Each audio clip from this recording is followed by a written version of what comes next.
쇼펜하우어 아포리즘. 구독해주시면 유익한 영상으로 보답하겠습니다. 좋아요도 꼭 눌러주세요.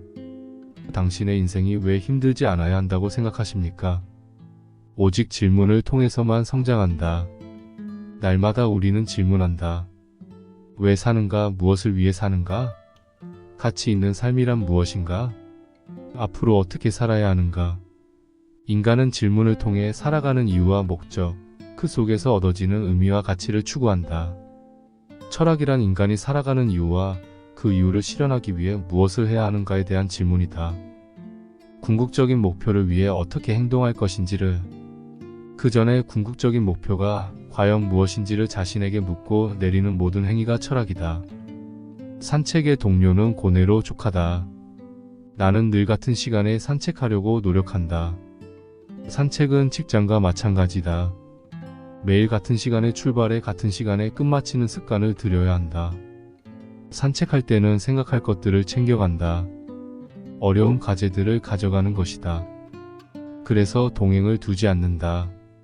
산책의 동료는 고뇌로 족하다. 건강한 생활은 육체와 정신의 조화를 통해 개선된다. 건강하고 활기찬 생활을 오래도록 관리하려면 그만한 대가를 치러야 한다. 좋은 습관이 그 대가라고 할 수 있는데, 좋은 습관을 기르는 습관이 있다면 그것은 인내다. 인내는 무조건 참고 견디는 것을 말하는 게 아니다. 자기 몸이 견딜 수 있는 범위를 깨닫고 그 범위 안에서 유지하는 것이 진정한 인내다. 견뎌내지 못할 때까지 버티는 건 멍청한 짓이다. 몸과 마음이 불쾌해지지 않는 기준을 정리해 오래도록 지키는 것이 핵심이다. 그렇게 하면 언젠가는 평범한 생활이 나만의 고유한 재능으로 인정받는 날이 온다. 생활에 정답은 없고 정해진 규칙도 없다. 규칙적이고 조용한 생활이 행복한 사람도 있고 충동적이고 시끌벅적한 생활이 행복한 사람도 있다. 잊지 말아야 할 것은 내면의 질서다. 어떤 상황에서도 내면의 질서가 유지되어야 한다. 규칙적이지 않은 위대한 생애는 없다.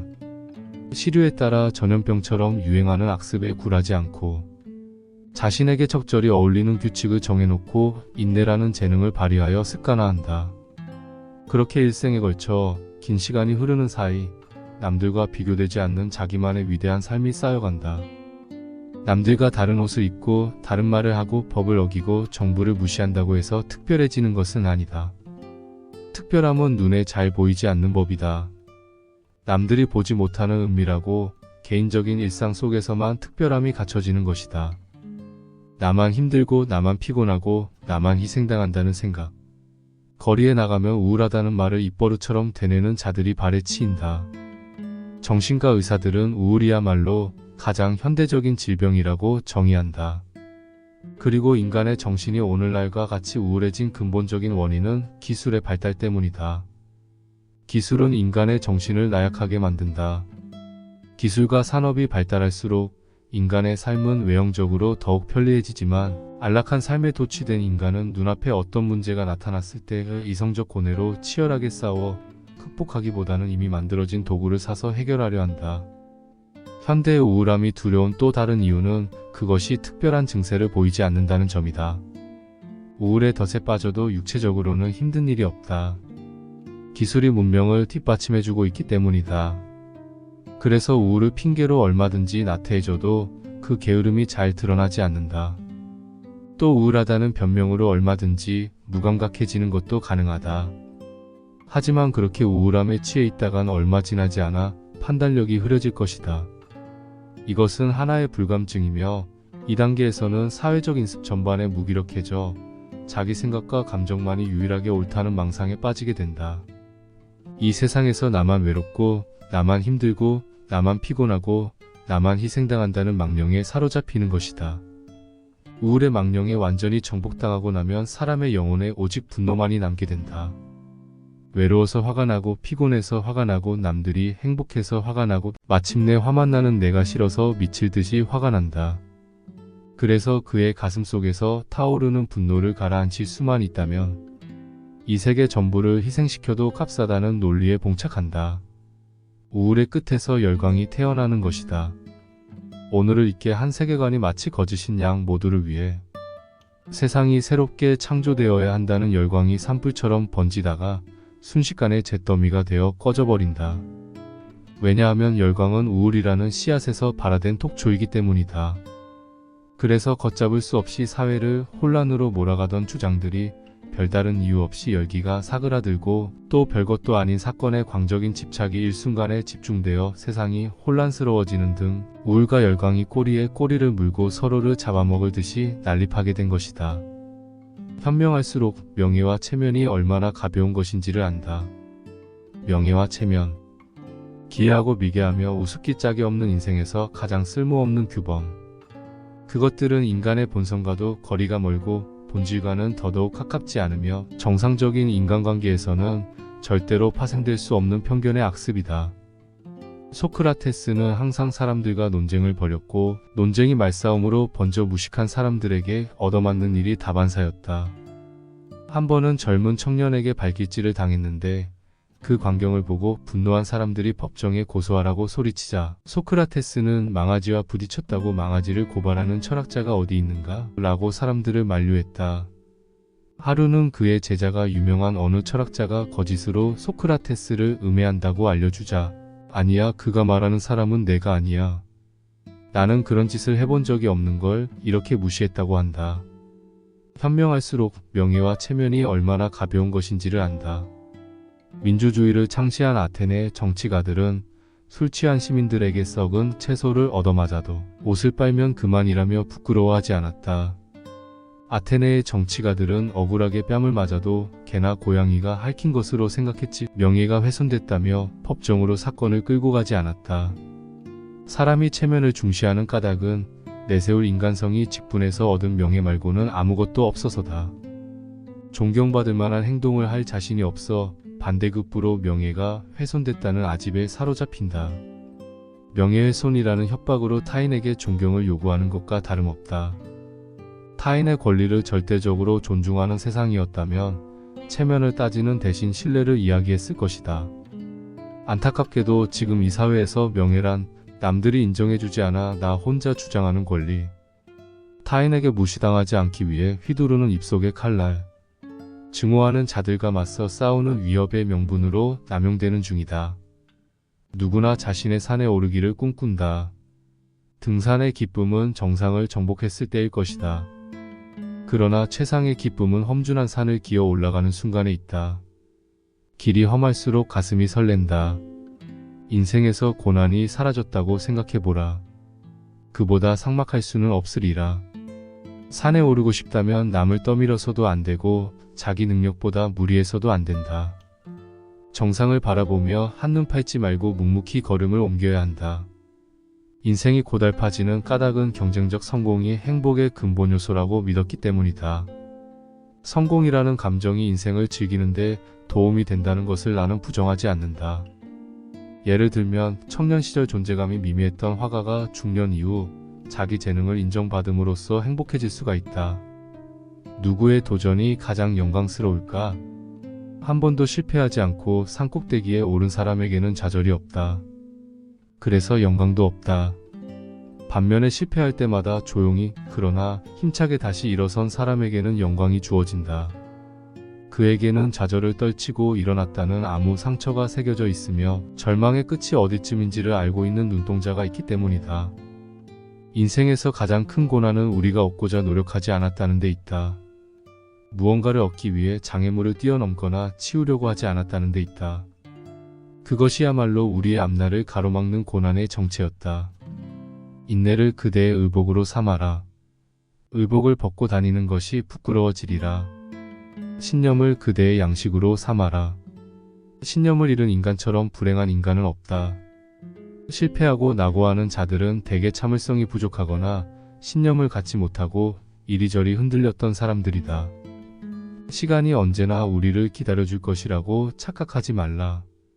게을리 걸어도 언젠가는 목적지에 도착할 날이 오리라고 기대하지 말라. 하루하루 전력을 다하지 않고는 그날의 보람은 없다. 보람없는 날들의 반복으로 최후의 목표가 달성될 리 없다. 위대한 인생은 눈에 보이지 않는 성장을 통해 만들어진다.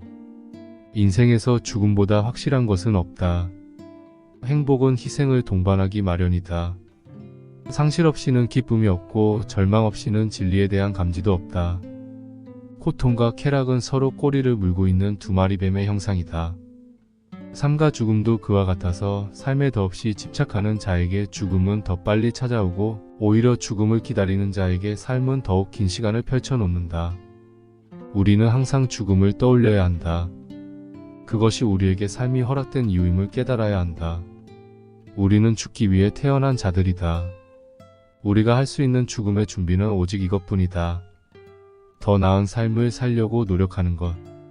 두려움과 아쉬움과 남겨진 자들에 대한 걱정으로 죽음의 눈치만 보던 우리들이 당당하게 죽음과 대면하여 공포도 후회도 근심도 없음을 확인시켜주는 것. 보다 나은 삶이 우리를 죽음으로부터 지켜주는 유일한 보호막임을 기억해야 한다. 이것이 좀 더 의연하게 죽음이라는 숙명을 받아들일 수 있게 해준다. 그러므로 우리는 죽음이 우리에게 선물한 고통에 감사해야 한다. 고통을 알지 못하는 자에게 이성은 쓸모가 없다. 고통은 인간을 포함한 모든 생명체가 걸어가야 할 필수 과정이다. 절대로 사라질 리 없는 유일한 길이다. 그 끝에 죽음이 있다. 죽음이야말로 우리를 완성하는 강력한 본성인 것이다. 판단을 타인에게 의존하지 말라. 인간의 정신이 도달할 수 있는 정점은 판단이다. 자기 스스로 결정한다는 것만큼 개체로서 완성도와 독립성을 보여주는 증거는 없다. 판단은 스스로 사색하지 않고서는 불가능하다. 제시된 의견을 비판하고 보완하고 새롭게 정립하는 과정이야말로 사색이라는 직관적 표상의 완성형이라고 할 수 있을 것이다. 이처럼 스스로 판단할 수 있게 된 인간은 제국을 다스리는 황제처럼 정신적 세계의 자기만의 영토를 다스릴 수 있게 된다. 이에 반해 범인은 제국의 소시민처럼 수용과 복종을 최고의 미덕으로 삼는다. 세상 사람들은 난제와 부딪혔을 때 권위를 따르면서도 의기양양하게 스스로 판단한 것처럼 착각에 빠지곤 한다. 권위를 갖춘 말을 인용했을 뿐이면서 마치 자신이 직접 고안해낸 결론인 것처럼 스스로를 속이곤 한다. 인간의 나약한 정신은 힘들게 자신의 이해와 통찰을 동원하기보다는 타인이 떨어뜨린 몇 마디 말을 잽싸게 주워 담아 아무도 없는 곳에서 몰래 삼킨 후 배설하기를 즐겨한다. 세네카의 한탄처럼 인간은 스스로 판단하기보다는 누군가의 말을 믿고 싶어한다. 우리가 사소한 일에 위로를 받는 이유는 사소한 일에 고통받기 때문이다. 행복을 손에 넣고 싶다면 인생의 목표가 행복이 되어서는 안 된다. 행복 이외의 다른 목표를 추구해야 한다. 어떤 사람은 말한다. 나 혼자만을 위한 행복은 원하지 않는다. 우리는 타인의 행복, 인류의 진보, 문명과 예술의 발전을 위해 헌신한다고. 모두 거짓말이다. 그들의 수고는 개인의 야심을 채우기 위한 지극히 사적인 노력이다. 행복은 수단을 통해 달성되지 않는다. 어떤 목표를 향해 의지를 실천을 했을 때 길의 중간에서 우연찮게 얻은 물 한 모금 같은 것이다. 깃발이 꽂혀있는 종점에 행복이라는 단어가 새겨져 있다면 그것은 진정한 행복이 될 수 없다. 그 깃발을 손에 넣기 위해 어디선가 누군가와 무엇인가를 실천하고 있다면 그의 삶은 진정한 행복을 만끽하지 못하게 될 것이다. 행복이란 단어를 제거하면 행복할 수 있다.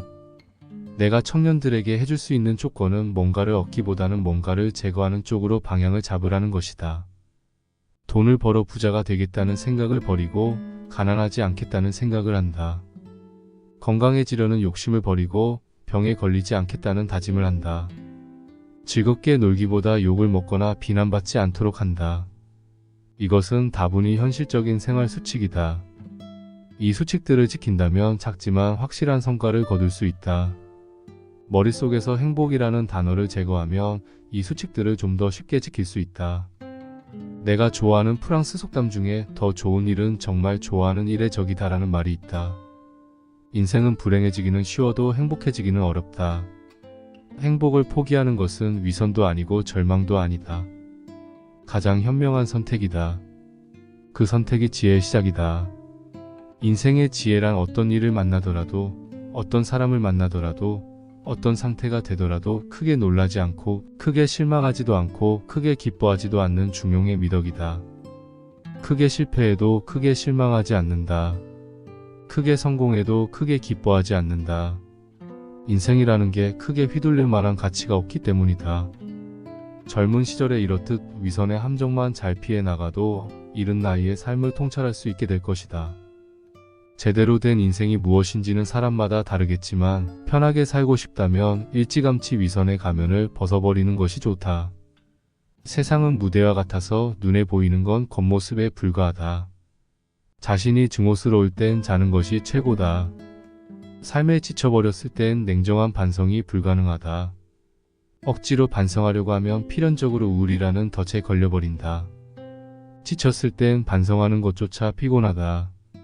지나간 일을 되돌아보는 것도 지겹고 일기 같은 걸 쓰는 것도 괴롭다. 생활에 활기가 넘치거나 즐겁게 활동하거나 어떤 일에 흠뻑 빠져 집중할 때는 지나간 일을 뒤돌아보지도 반성하지도 앞으로 다시는 이런 실수를 하지 않겠다고 다짐하거나 계획을 세우지도 않는다. 뭘 해도 기운이 나지 않을 때 인간은 무턱대고 반성하며 자아를 성찰한다. 그럴 바에야 아무 생각 없이 잠자리에 드는 편이 낫다. 잘 먹고 잘 자고 일찍 일어나는 것이 자기 혐오를 극복하는 가장 좋은 해결책이다. 혐오스러운 오늘로부터 조금이라도 빨리 떠나는 것이 상책이다. 괴롭다면 평소보다 더 많이 먹고 평소보다 더 많이 자는 것 말고 방법이 없다. 그리고 내일 아침 일찍 새로운 시작을 펼쳐나가면 되는 것이다.